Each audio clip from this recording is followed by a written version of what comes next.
fantastic. This is GT racing right now. He's got traction, he's got everything outside of both of them. Maloney! Oh, he's taking Anderson. Anderson's up top. Oh my God!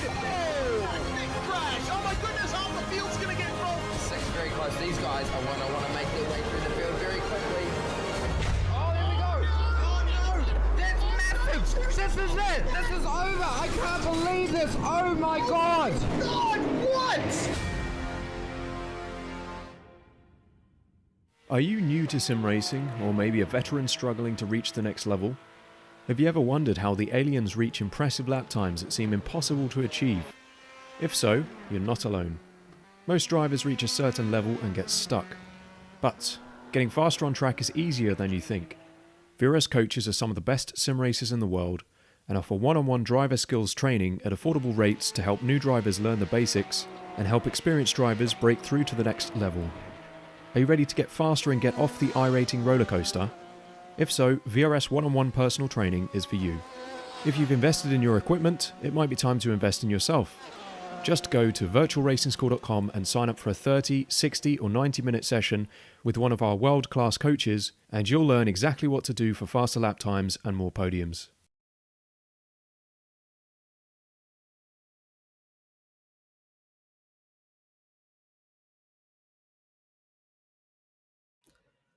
Welcome to Simspeed TV. Tonight, apologies for the delay, some technical issues for us here, but we are at Daytona motorcycle layout for round 2, this new season of Ozicar Formula Skip Barber Series.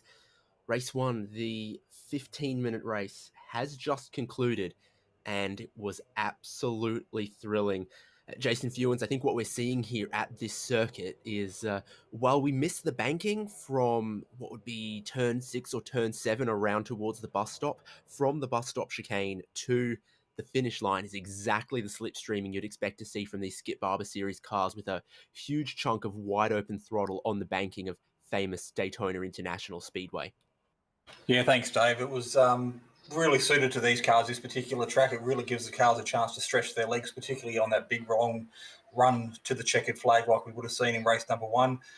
Plenty of drafting opportunities, so that manages to keep lots of little battle packs happening right throughout the field as well. So if race 1 was anything to go by, we are in for an absolute ripper here for race number 2.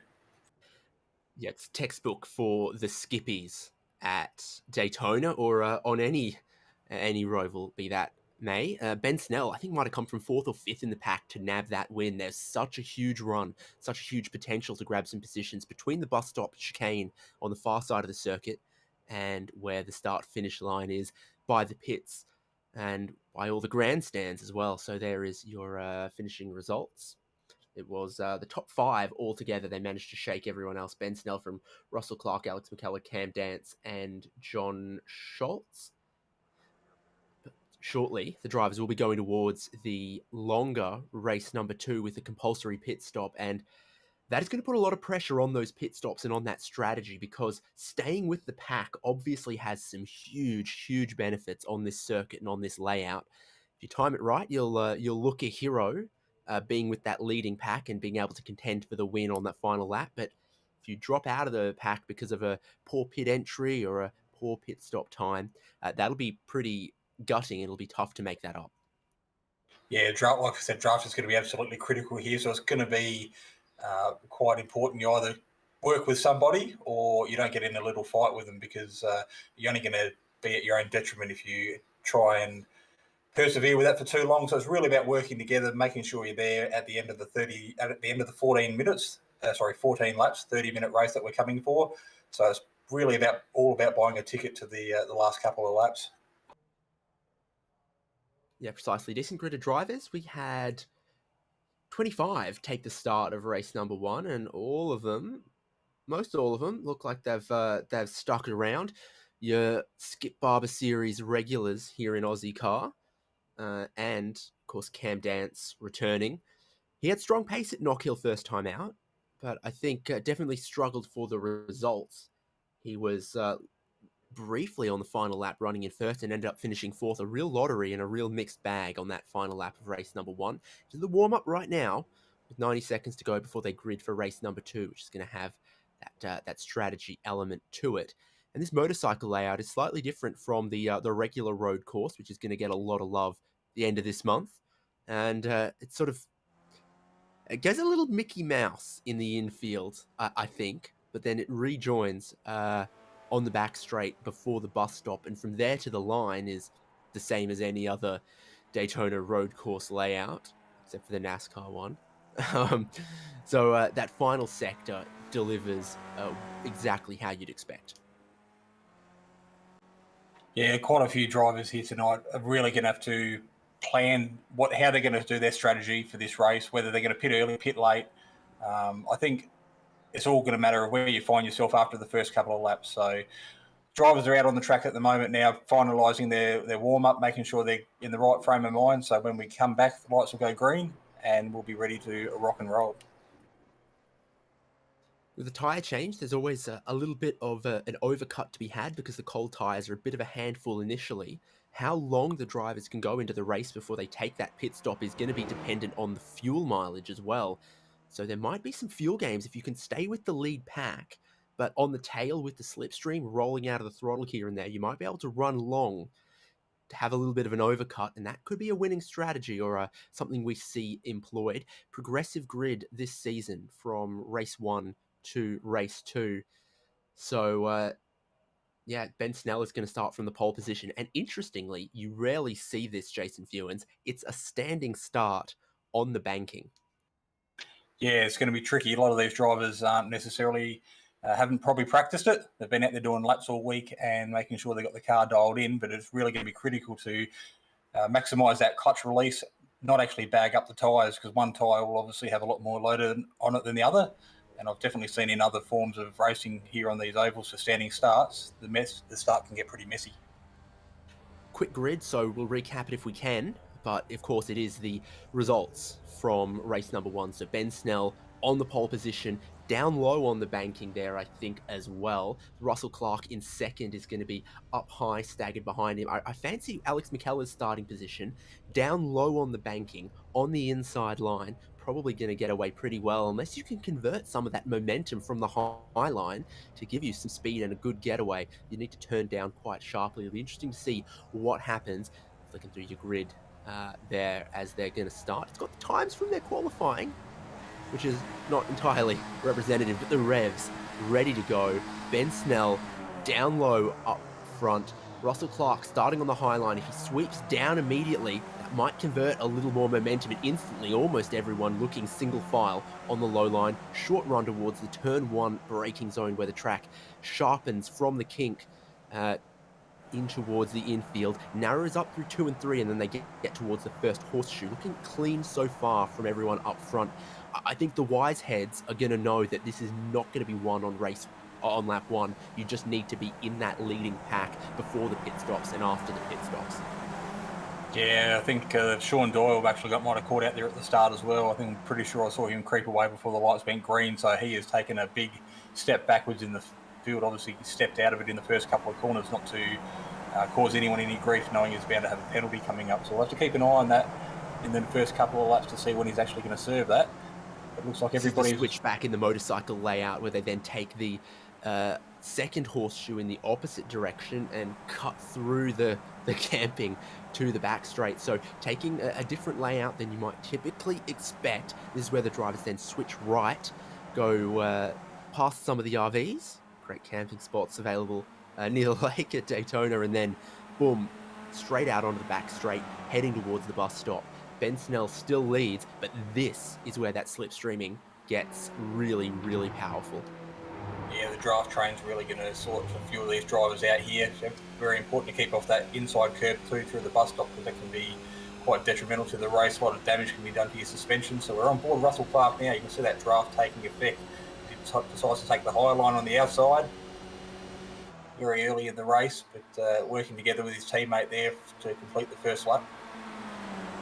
Still side by side, some Milo teammates. Cam Dance is going to have a huge head of speed, looking to slot the gap or looking to stay in behind. Well, a whole bunch of them are looking for pit lane, so the teammates stopping quite early. Leaves Cam Dance a bit exposed. 3 wide behind, though. Braden Sagasar, Neil Gardner, Darren Toon from bottom to top as they struck down towards turn number 1. Yeah, the amount of cars that have dove into pit lane at the end of the first lap's quite extraordinary. It's very busy in there at the moment, but that does leave Cam Dance out in front at the moment. He's got a little bit of a gap there to the battling 3 or 4 cars behind him. He'll be very careful that these guys don't make nose-to-tail contact here at the moment. Tyres should be up to temperature, so the drivers are probably feeling a little bit more comfortable now than they were the first time around. But this is really going to sort of see how Cam Dance handles this, whether he dives into the pits and tries to counteract the overcut, or whether he stays out for the long game. I mean, I would have thought it was a foolish strategy to pit that early, except it was 2 teammates who went together. They can now work together for the remainder of the race.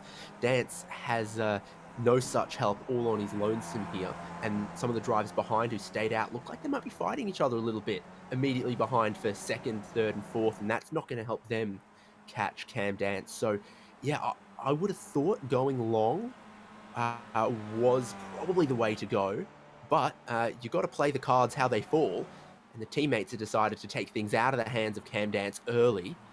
You see the rest of the field.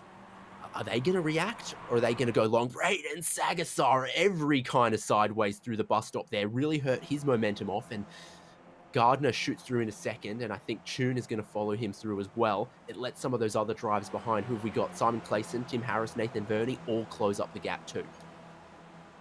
Yeah, a little bit messy coming out of the bus stop, but he's managed to get back up to speed, and he's back in the draft of the 2 cars in front.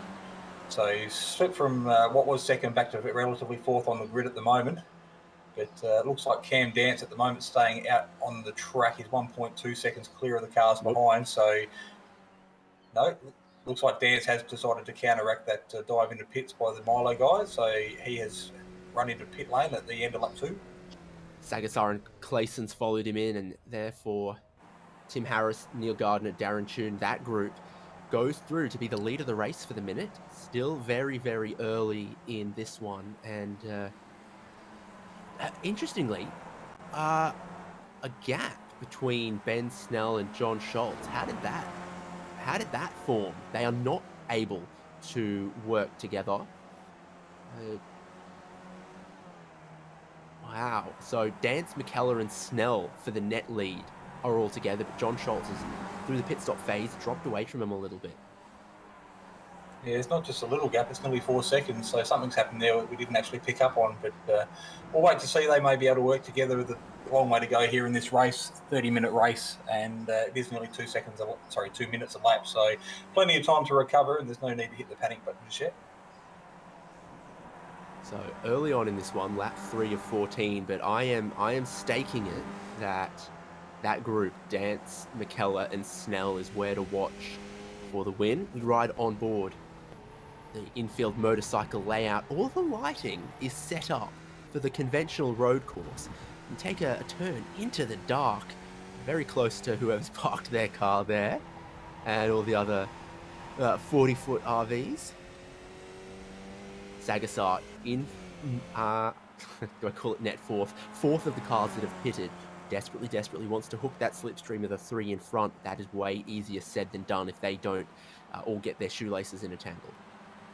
Yeah, Ira Philberg on screen at the moment decided to duck down low while the 2 cars on the outside carrying a real good speed around the outside. So doesn't look like Ira's got any damage. Maybe he's missed a gear change or just come off the grass, dropped a wheel on the grass there. It looks like he's slowly getting back up to speed now, but you can really see the benefit of the draft that those 2 had in front of him as they went around the bank.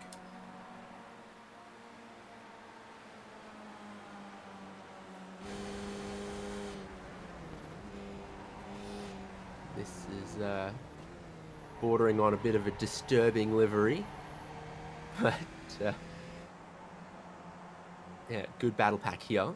Track does narrow up between 2 and 3, and then it's just a tiny bit wider as they come into the braking zone at the horseshoe here.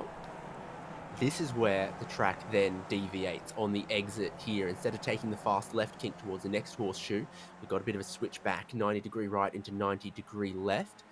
Let's see. Let's get a little touchy here.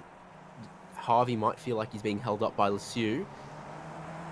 John Snell and Ira Felberg all close up. These 4 drivers have not pitted yet. Yeah, that John Snell livery looks, I think it might be a pizza, but it kind of looks like roadkill gone wild. So we'll have to keep an eye on that and see if we can actually work out what it is. But Craig Kerman and Ira Philberg there at the back of this little group at the moment. Kerman making good ground while the guys in front set up a little battle. So as they come from the infield section back on the bank, this is where Kerman, if he decides to sit in the slipstream, is really going to get the benefit. But at this stage, he ducks out, and now it looks like he gets back in line with the rest of the train in front of him. Looks like more like rust to me, so don't be going serving me your rusty pizzas. Good line right there from Kerman through the bus stop. He's really maximising those final two apexes rather than trying to throw it in with too much speed early. Set up that exit, try to pick what slipstream he wants to take, pick a lane. The answer is he's trying to slipstream off Lesueur. Snell and Harvey have both gotten past. The low line looks like the quick place to be here. Double draft, you see how much you can gain from the bus stop to the finish line. Kerman picks off one, picks off two. Is he going to find a lane? Does he have to roll out of it? But he's picked off a whole handful of cars, and if they finish like that on the final lap, you see exactly how we get those really, really close time sheets. Yeah, a lot of trust there from Kerman with the cars around him. They just sort of parted in front of him and opened up a gap, which he managed to find. But they all congest up and make their way through turn 1 3 wide. So what was a little bit generally going into the braking zone soon turned into a case of everyone with their elbows out. Contact in front there from a couple of drivers there. Everyone decides to stay on track, but a little bit of momentum lost. Yeah, pretty spicy in this group here. Look at Felberg trying to get down the inside of Kermond. He breaks a little earlier, but still, the inside's the inside, misses that next apex a little bit, given plenty of room, which is absolutely a necessity, especially through the infield here, where it is a bit darker than on the banking. Yeah, it's going to be a tricky little scenario for a lot of these drivers. We saw on board a little bit earlier just how dark it actually is, so a lot of these drivers have to really commit to an apex and see it through. So you might see a couple of drivers actually miss an apex, run a little bit wide, but that is going to be critical as they get back onto this banked section and the really long draft section of the track. So it's a lot of laps under your belt here obviously will give you a lot of confidence and muscle memory. Dying to see someone stick a huge off-roading light bar on a Skippy. That'd help you out here.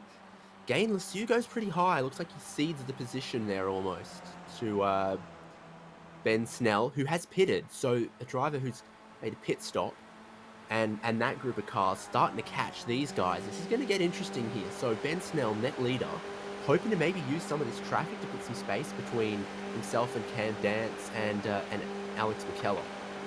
Want to watch the progress of Dance and McKellar, I think. Yeah, well, two very experienced Skippy drivers, and they'll know exactly what they need to do. Well, a little bit wide there from Kerman, I think it was. Just getting a little bit squirrely under brakes. And very lucky for nobody behind him to actually get caught up into that. So Snell is mostly through. In black, it's Cam Dance. In the green, Alex McKellar. So yeah, a couple cars between himself and his pursuers here as they work their way through the infield. This is the best place to maybe try and make a little bit of a break.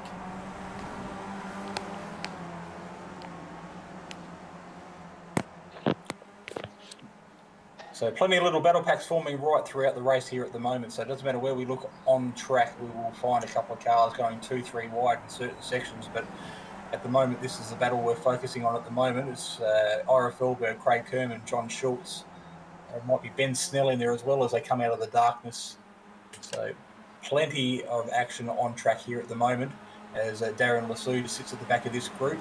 Again, sitting at the back waiting for potential carnage in front, so it might not be a bad game plan at this stage. Snell's almost done it. The other driver's been held up just a smidge through the infield section. Dance had to wait a couple corners to try to get around Ira Felberg. Alex McKellar followed him through pretty quickly, so I wouldn't discount Dance and McKellar being able to work together to catch Ben Snell. There's been a few other drivers dripping and drabbing through the pit lane. Darren Toon has just come in now. Neil Gardner is on his outlap, and so too is Leon Williams. So maybe going to see Kermond look for pit entry here. He's gone below the apron pretty early. Indeed he has. He's going to jump out of the way here. And that is McKellar on the high side. More momentum, trying to get past Dance. Do they fight each other here and risk letting Ben Snell get away? I think Dance did just roll out of that a little bit and offer the lead temporarily to McKellar. Yeah, again, very important to play the long game. Make sure you keep your car clean. So a little bit of wing damage or suspension damage here in your race could well and truly be over. So we're at the 13-minute mark of this race. We have 17 minutes to go. So we're not even at the halfway point. So there's plenty more action here on Simspeed TV to come before the checkered flag drops this evening. Just trying to work out who we're on board with here at the moment. Might be Doyle, Dennis Hancock.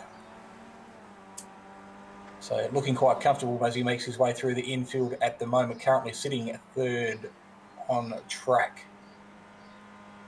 So you've got Vernie and Bush, two teammates there who haven't stopped yet, locked on teammates. Dennis Hancock in third, hasn't stopped, and then Ben Snell in fourth. First of our cars who have cleared their way through the pit lane and made that compulsory service. Keller and Dance there are going to need to play some leapfrog to catch Ben Snell now that he's almost 2 seconds free. You can't bump draft these cars very evidently. So they've got to be very well behaved to make the leapfrog work. And was McKellar going to offer up the low line or not? What happened there?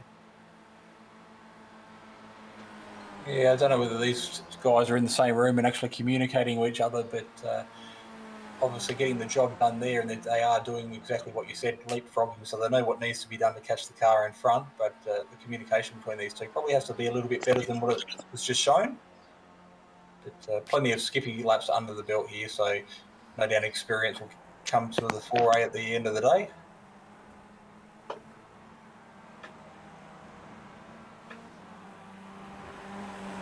Looking at Dan's car number 27 in that 1960s Batman-inspired livery as he makes his way around through the tight right-hander here through the infield section, running very, very wide, almost 2 wheels out on the grass on the exit, so he is maximising the run that he can get out of that corner to get the most speed out of this little Skip Barber that he potentially can.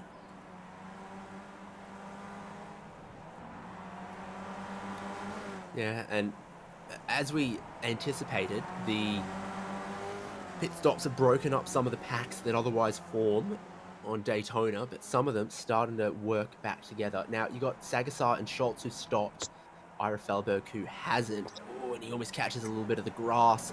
Sagasar can't take the line he wants. John Schultz has kind of got to wait till they come out onto the oval section here.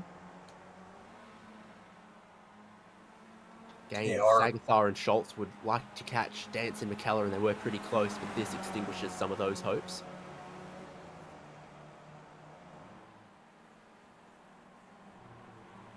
Through the bus stop, the flip-flop, like I said, very critical. You don't hit that curb on the second part of the apex there as you exit the bus stop. Everybody makes it through relatively well at the moment, but I'm sitting in that Ozicar red, white and blue distinctive livery at the moment, looking like a bit of a meat in the middle of the sandwich.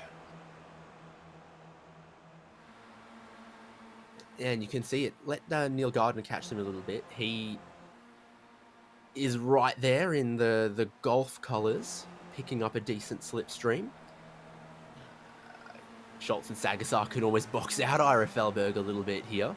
Sagasar's where you want to be with the inside line, but that is brave around the outside from Schultz. As long as he keeps it on the circuit, you can make that happen. But the minute you go from the pavement onto the concrete, there's marbles there, it's off camber a little bit, and it can lose you a huge chunk of time. Neil Gardner hasn't. He's gone down the inside of Ira Felberg and is going to hope to stay with Sagasar and Gardner in what I'm thinking is likely to be a battle over 5th, 6th and 7th once all the pit stops happen and it shakes out in the wash. A fuel limitation means that we should probably be seeing those final pit stops roll in the next lap or two. Definitely a bit clear from the end. Yeah, we've only got 2 drivers out on track at the moment that are yet to pit. That is our race leader, Nathan Verney, who is leading the way at the moment. He is 7.5 seconds clear of Jeremy Bush And then it is about another 9 seconds back to the first of the pit stoppers, Ben Snell, who will manage to win race number 1 and started this race off pole. So he is sitting pretty at the moment. He's got about a 2.5 second gap to Alex McKellar behind. So that's how things are sitting on, as we talk about them live on the track. But we expect Nathan Verney and Jeremy Bush to make that dive into the pits relatively soon. And both of them been running by themselves with probably pretty high fuel consumption. You know, you could save a lot with a slipstream. But yeah, Verney 7 seconds clear, almost 8 seconds clear of Bush. And I think if you're running by yourself here, you're actually sacrificing about 0.8 of a second as well. So probably very smart for those guys to dive into the pits and see if they can come out in a little bit of a, not necessarily a battle pack, but at least someone they can draft with. Bush will, Verney won't, which is interesting to see. Is that going to be potentially a mistake? Moves Ben Snell up into second now, and I'm sure he's very carefully watching the gap to Dance and McKellar here. It's come down a little bit. It's gone down from 2 seconds to about 1.4. And I think for these skippies, with that huge run in top gear on the banking through oval 3 and 4 and onto the pit straight, I think 1.5 seconds is probably enough to start picking up a toe with these cars at those speeds.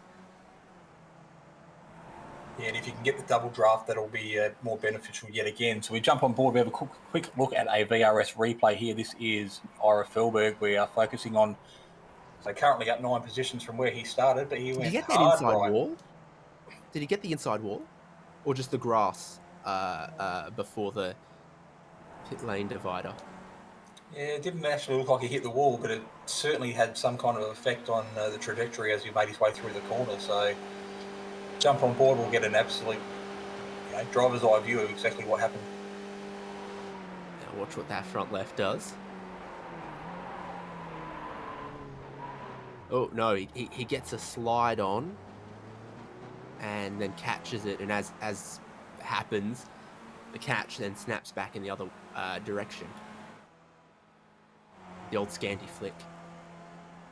So Ira doing a really good job there of actually catching that, and very easy to just throw yourself onto the outside of the track there where he actually went, but he managed to keep off the tyre barrier, so he lives to fight another day. We are 2/3 of the way through this second feature race here tonight. We are on board with McKellar as he takes a highlight around Cam Dance again. So, like you said, leapfrogging each other. You expect him to pull across. Cam Dance will get a bit more of a draft, and you can see just how much momentum he's carrying as he gains on the car in front. Yeah, I had the live speeds up. Ben Snell topping out at 2:01. McKellar got to 2:06 as he shot past, and then Dance jumped into that slipstream and got up to 2:10 kilometers an hour. So what they just did, the way they worked it, they did manage to claw back a couple car lengths, bit of time to Ben Snell, and it's almost at 1 second. You don't need to do too much, just a little leapfrog every lap, and they're going to get Ben Snell just in time because it's 4 laps to go when they cross the line. So it looks like we still have Nathan Verney out on track. He's definitely playing the long game at the moment. He is the only car yet to pit. So sitting out there at the moment with a 14-second lead from Ben Snell. So again, absolutely no one to draft with unless he's coming across lap track, which I don't think he is at the moment. So don't know what his strategy is there or whether it's going to pay off, but we'll find out in a short 3.5 laps time. It's definitely shaping up to have your camera ready at the finish line come the end of this one. Is that Schultz that was around? Who is? It was a green machine. Regardless, I think we're going to have 3 cars for the win, and then, no, it can't be John Schultz who's around. Braden Sagasar and Neil Gardner still together. Someone else green. Who else is green? Well, there's about 5 or 6 we could potentially choose from, but yeah, it looks like Brody Schultz is Cook. still out on track. Brody Cook is 5 laps down, has rejoined the race, and he's still got damage on, so I think it might have been him. Yeah, those orange. Oh, and it looks like a handful, wheels. doesn't it?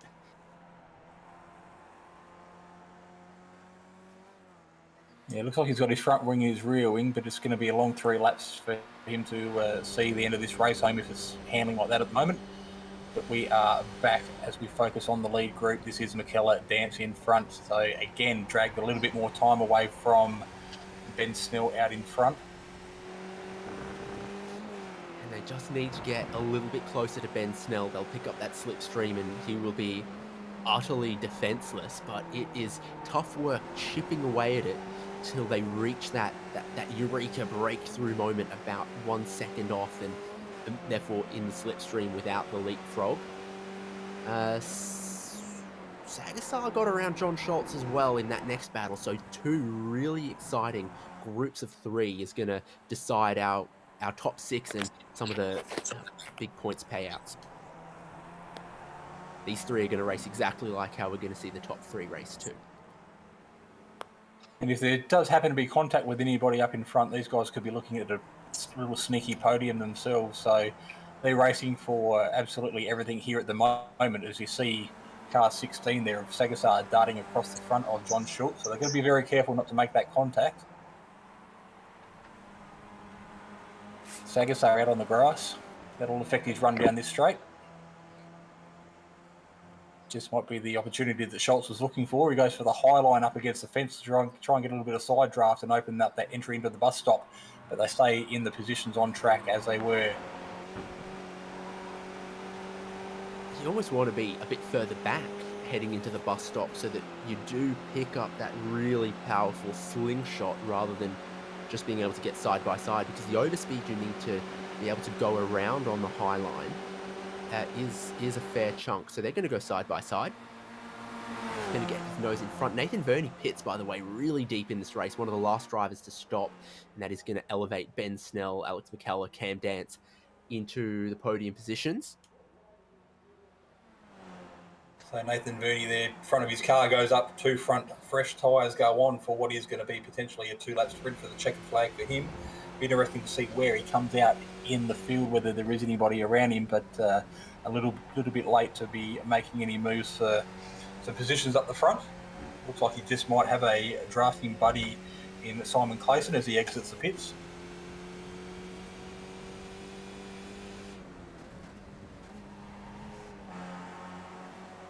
Yeah, and if you can stay with that slipstream, it makes up for the cold tyre deficit so long as you stay with them through the midfield there as well. So 4th, 5th and 6th, a little bit further back.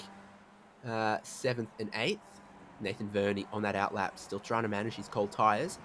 So stay with the slipstream of Clayson. And Darren June, I had a unreasonably long stop, and that's he performed really well, got a good result in race number 1. But it's just really set him back. So I think if he catches these guys, and I think he will, look at him to maybe leapfrog past Nathan Verney and Simon Clayson. He's been in a pretty good run of form, especially, I think, impressed me at round 1 at Knock Hill as well with his speed. But we are going to start the final lap very shortly. Ben Snell has 2.2 seconds in hand over McKellar and Dance. Oh, he might just be able to hold on the way this is running. Yeah, it looks like Snell's opened up that gap just a little bit more, so not exactly what sure's happened to McKellar and Dance there. They were working so well together, but we really are running out of opportunities here. But last lap, anything can happen, so it's not over until the fat lady sings. But at the moment, race 1 winner, Ben Snell, looking in at the prime position to get the job done here in race number 2. Well, McKellar's playing with him. They're not going to catch first now. They're playing with each other for second place, right into the cat and mouse stuff. McKellar lifting out of the throttle very early towards turn 1, running, almost up against the wall, and Dance doesn't take it. So they've committed themselves to battling over second and third with no hope of catching Ben Snell. Yeah, so the second and third battle separated by less than a tenth, while the leader now is 2.3 seconds down the road. So he is literally driving off into the distance. So we'll focus on this little battle here at the moment. You can see the gap there as we pan back out and we focus on Ben Snell. There's that 2.3 second gap back to McKellar.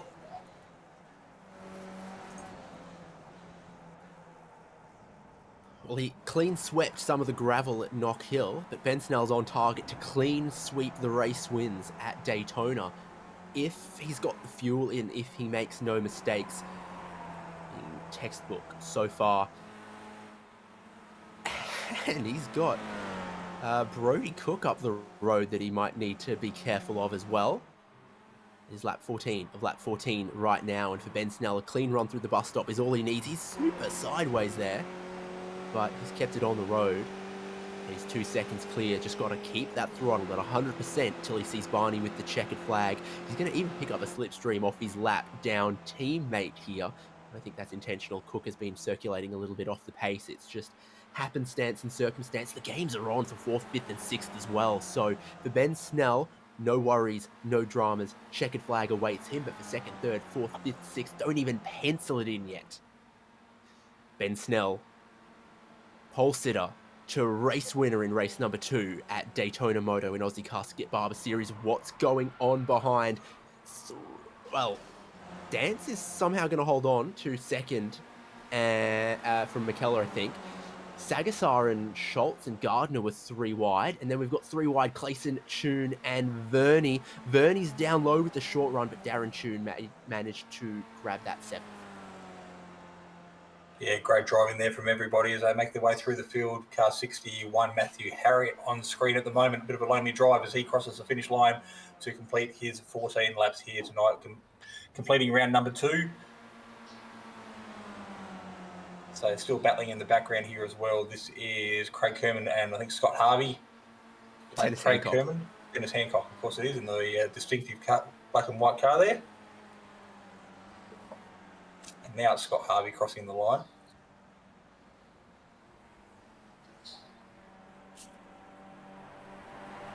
So plenty of cars still out on track completing their race as they all dive into the runoff area at the exit of the lap. Looks like Ira Felberg nearly cleaning Sean McKenzie, his teammate, up there. So that was quite spectacular and nearly had 2 damaged cars to put back into the transporter. But burnout time, as you see on screen at the moment. Yeah, not Ira's first time. A bit sideways in turn 1 there. Lot of really, really close photo finishes from that one, like you expect, with that huge slipstream from the bus stop to the checkered flag. Ben Snell didn't have to worry about it. 2.2 seconds clear, but there was only a 10th between Cam Dance and Alex McKellar, and it was 3 wide for Braden Sagasar, John Schultz, and Neil Gardner. Sagasar somehow holding on to that 4th place. Darren Tune, Nathan Verney, Simon Clayson also 3 wide as they took the stripe. Darren Tune up high with the speed and the momentum for 7th place. And Jeremy Bush rounded out the top 10. It was Matthew Harriet, Tim Harris. Another almost side-by-side, Dennis Hancock and Craig Kermond. Scott Harvey, and then Sean Doyle, Gregory Adams, Sean McKenzie, Ira Felberg and John Snell side-by-side as they took the checkered flag there as well. Something for everyone at Daytona. Leon Williams, Darren Lasue, the last cars on the lead lap. Russell Clark 1 lap down. Brody Cook, a bunch of damage on his car as you saw. I think he lost 1 lap right at the end there almost. Ashley Knowles, an early retirement. So Daytona proving to be what exactly everything we expected it to be here tonight in the Ozicar Skip Barber race. There was action aplenty, and you could see just how beneficial that draft was, that a lot of the drivers really had to play their strategy card very close to their chest and play it smartly. So Ben Snell tonight coming away with a win, 2 wins from 2 starts. You can't ask for any more than that. Cam Dance and Alex McKellar there making up your podium. So some very familiar names amongst the Ozicar Formula Skip Barber Series drivers. And we are only in round 2 of this 6-round series, so we still have a long way to go before we crown ourselves a season at 12 champion. But as we get ready, we might start dragging a couple of these guys into the commentary box and hear from the stars of the show themselves exactly how things unfolded. Yeah, we've got the full complement of the podium, and David Haynes style, we're going 3, 2, 1. 3rd place man, Alex McKellar. I mean, it's always interesting for these cars at Daytona. The gamesmanship and the racecraft seems to matter more than single lap pace. What happened there? Yeah, interesting one. Good evening, gents. Yeah, look, traffic played a part. Look, the fuel restrictions, firstly, unfortunately, didn't get set on the service, so it sort of opened up strategy. And the way the tyres are at the moment, sort of made the undercut more appealing than the overcut this week. And then, of course, we came out in traffic, and Ben managed to navigate that quite well compared to Cameron and myself, and got a bit of a gap. And then we all but had him working together. And then one run through the bus stop, and that was it. Not enough time to have a crack again. So, but either way, it was very enjoyable to put your skills to the test as well as your thinking out there tonight. A lot of fun. Saw some of the Milo guys try to pit together and stuff like that. Could you have maybe bagged some wins if you had Alex John here? Well, that was the thing. Draft plays such a big part here. It was worth a good half second down the oval section. So it was one night I would have loved to have AJ here to maybe mix up the strategy a bit. But yeah, you really had to find someone to work with, because if you're on your own, it was going to cost you a lot of time. Well, there you go. On the podium for race number 2, and on the podium for race number 1 as well. They're going to be your footprints all over that 3rd place. Yeah, that's right. Hopefully enough to, with AJ going, it'll hopefully move me up the order. Although with Ben getting his great results tonight, that might play a significant role in it as well. But still, 4 rounds to go. You know, few races left, so plenty can happen between now and the end of the season. And hopefully we'll catch you next week, and hopefully get a bit more AJ before the end of the championship too.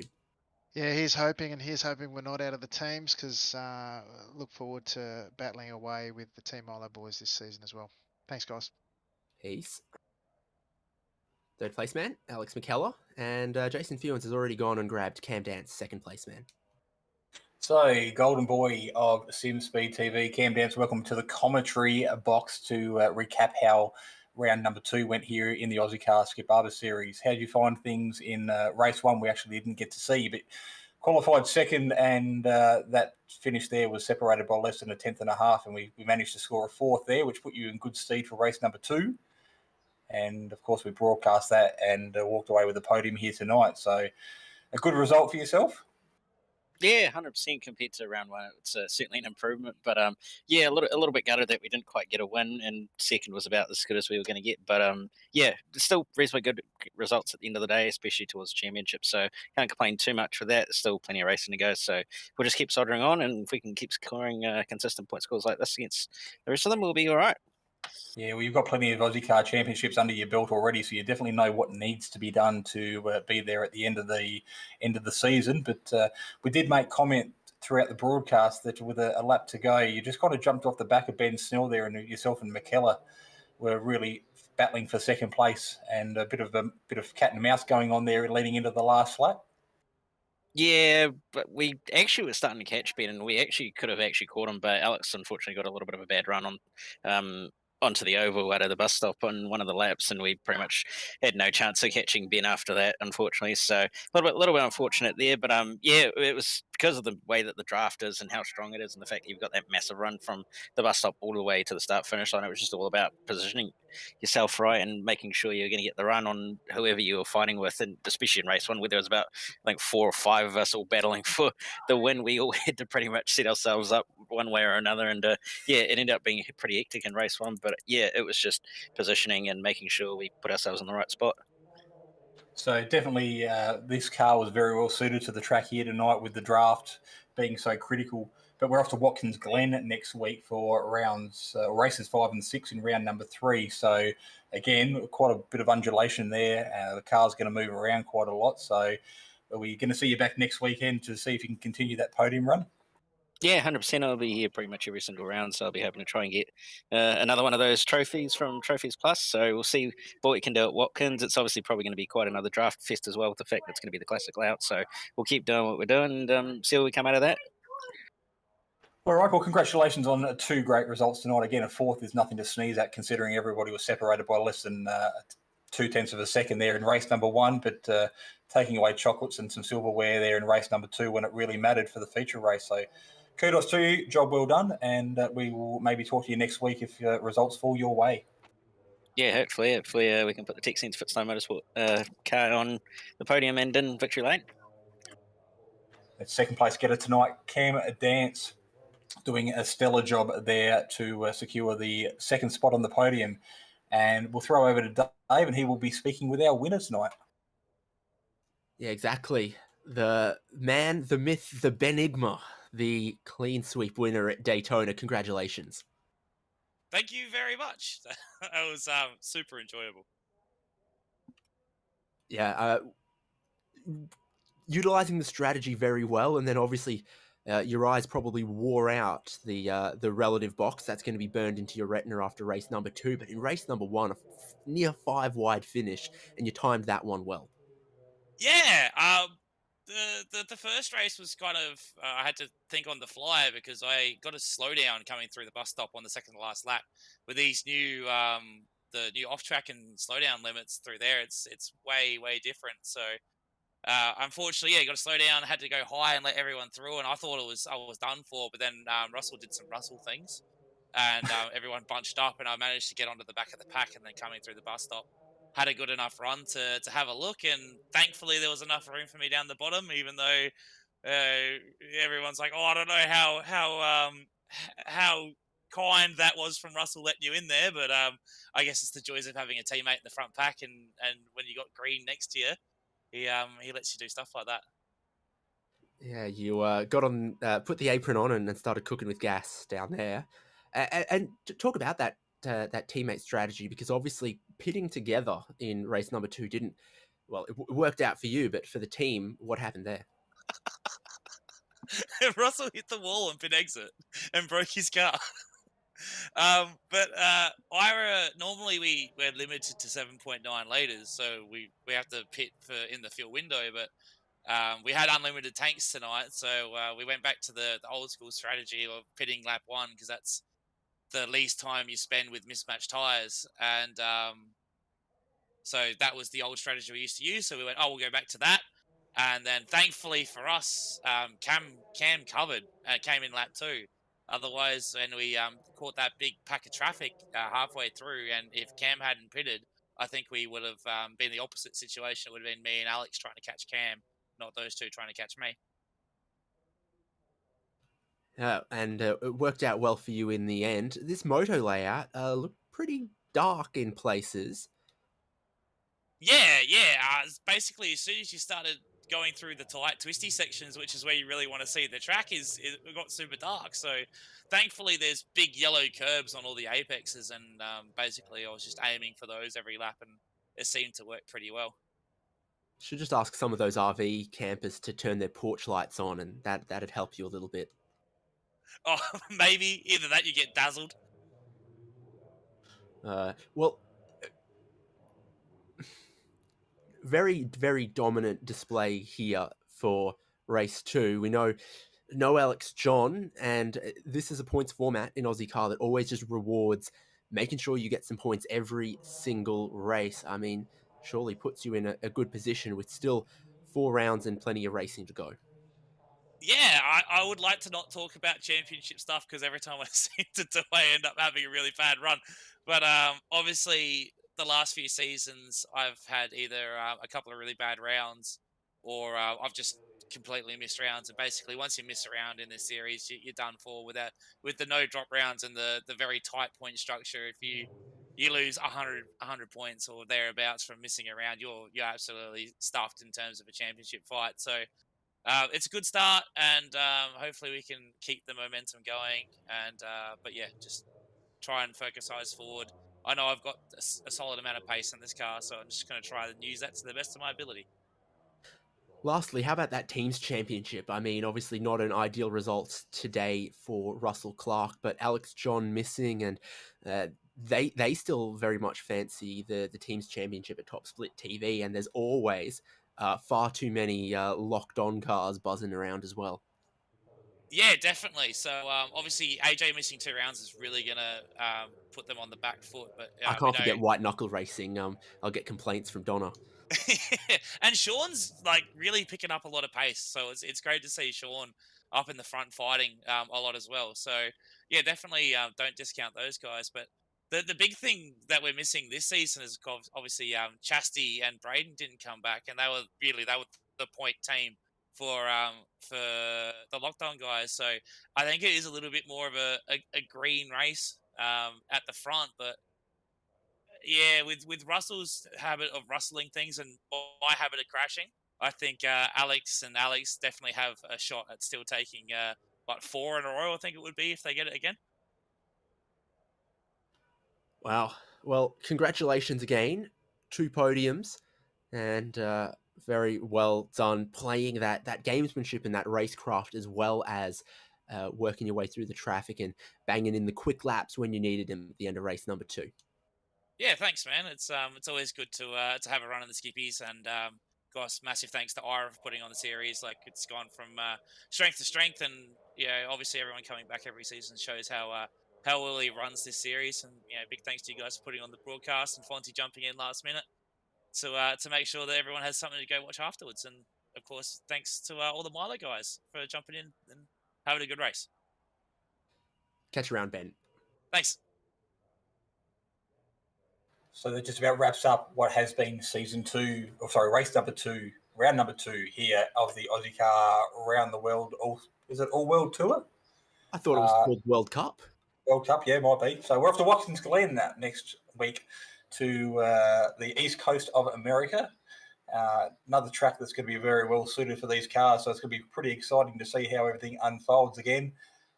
Won't have the draft benefit that we saw this, or won't be quite as strong as what we saw this round, but there's still plenty of passing opportunities and plenty of great racing still to come. I'll write this one in pen a week out. I think it's going to be very, very similar racing at Watkins Glen, and it's a tidied up, pretty looking Watkins Glen as of some of the more recent iRacing updates. So yeah, we look forward to that one in a week's time here on Simspeed TV. Make sure you click like on Facebook. Click subscribe on YouTube, wherever you're watching. This is where you're going to find the remainder of the championship for Aussie Car Formula Skip Barber Series, of course, with support from Locked On iRacing Podcast, Prestige Trophy Badge and Engraving, and 24/7 Race Control.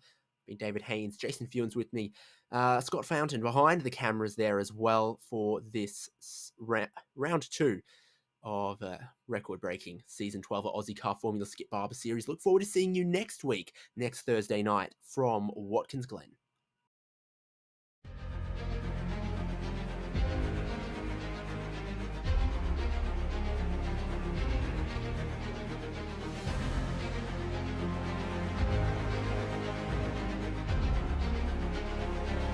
This is fantastic.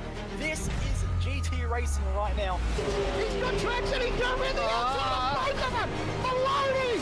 Oh, he's taking Anderson. Anderson's up to Oh my God. Oh, big crash. Oh my goodness. Half the field's going to get involved. Second very close. These guys want to make their way through the field very quickly. Oh, there we go. Oh no. That's massive. This is it. This is over. I can't believe this. Oh my God. God, what?